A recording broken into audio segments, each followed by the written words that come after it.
Hello, welcome to the Reducing Risk of Uncertainty Part 1. It's about prioritizing your hypothesis and experiment.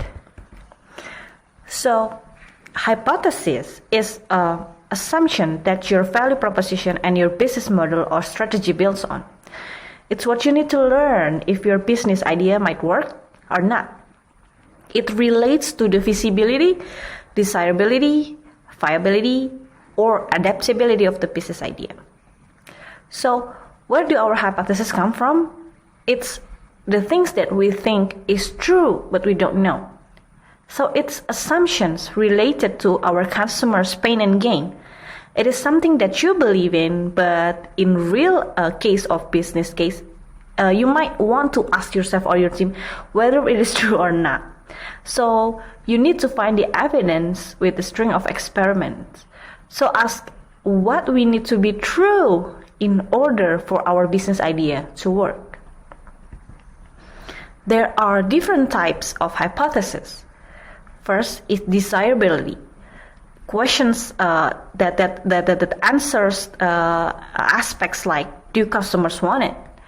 In the feasibility aspect is things that related to delivery of the business, of the product, of the value proposition. Can we deliver it?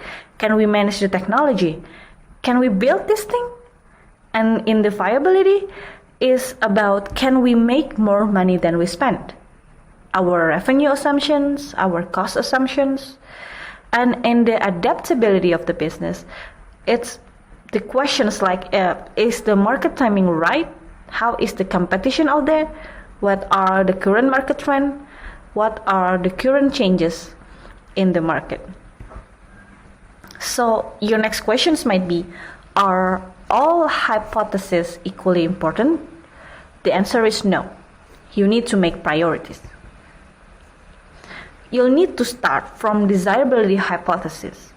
If you didn't take this approach, the risk for you to implement something that nobody wants will be far greater. So you might have several hypotheses about each component of a business model. So figure out what you need to test first. That is your foundation that you're going to test. The desirability aspect. What is it that you want to learn? Which hypothesis are you testing? The second aspect of experiment is the perfect experiment itself. How are you going to figure out if that hypothesis is true or not? Figure out the experiment result supports it. Is the experiment result supports your hypothesis or not? Then you need to make it explicit what you're going to measure, and you need a threshold explicit, because without threshold anything goes, right? You might end up with no insight at all. So next is experiment. Experiment is simply a procedure to reduce the risk and uncertainty of a business idea. It doesn't have to be about building anything. In many cases, you don't have to build a solution to test your idea. It is really about reducing risk and uncertainty, and you experiment, produce either weak or strong evidence that will support or refute your hypothesis. There are examples of experiments that you can try out. Each need a different level of effort and investment, whether it's your time, energy, and resources. Types of experiments is interview, storyboards, spec sheet or brochures, website with call to action, pre-sale signature, and at the highest level is physical prototype or minimum viable product. So interviewing customer about their jobs, pain and gain is in and of itself is an experiment. You can bring storyboards of potential value proposition or making cards about customer job, pain and gain, and ask your potential customer or stakeholder to force rank the card to trigger conversation. You need to be very creative, because you need to be very creative, not to just ask people things.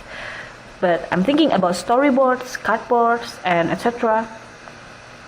At the high level, you can bring a spec sheet A well-designed brochure makes people believe that a solution already exists.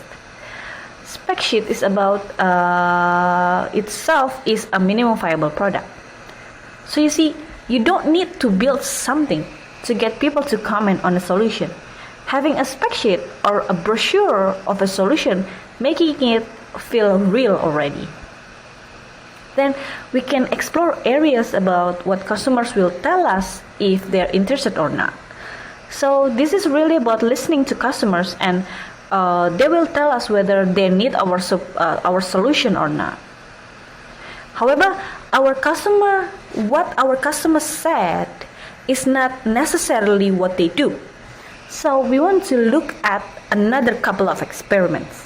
The most popular example are landing pages, where we get customer or stakeholders to do something. For example, sign up with their email or click a buy now button or whatever. Then you might ask, how about a B2B businesses, ma'am? Okay, when you often can't convince people that fast, you can try to get customer or stakeholder to perform an action.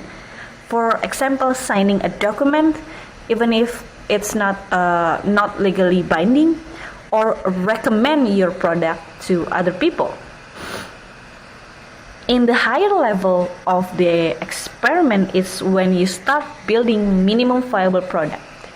It can be a low fidelity MVP. You can start building with cardboard, paper and pen, tinfoil or whatever.